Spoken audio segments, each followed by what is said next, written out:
बाबा जी भट्टी साहब नाल गल करो। बाबा जी मैं भट्टी साहब नाल गल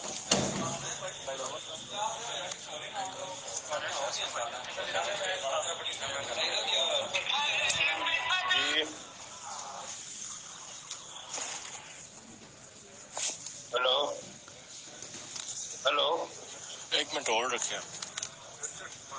नमन खान साहब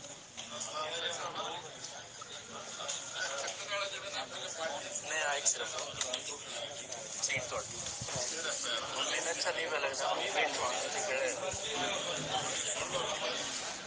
हेलो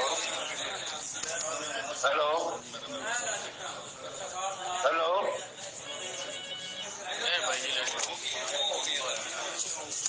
हेलो हेलो अस्सलाम वालेकुम सर।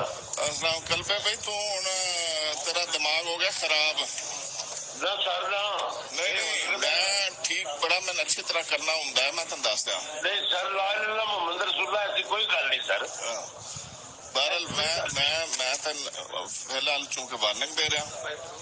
जी सर। हाँ जी, जी सर। अपना किबला दुरुस्त कर। तू उत्थे भैन चो नजरे गोंदल दे कहण ते बंदे छड्डदा छड़ांदा ते अपना मैंने तू पुत्रा दी कसम है सर जिस भी कीता तुहाडे के झूठ मारिया है। मेरे खूनी हुसैन दी कसम जे मैं उसदी भैन नूं भी नहीं जानदा, जिस भी गल कीती सर झूठ मारिया है। ला इलाहा इल्लल्लाह मुहम्मद रसूलुल्लाह करके ते झूठ मारिया है। चलो ऐसा बुसाल आएगा तेरे को जी सर। जेड़ा ओदा मसला है फौरी हल करें। सर भेज दियो, लेकिन ये बारे में मैं आप अलग की गल कर लांगा। जी सर।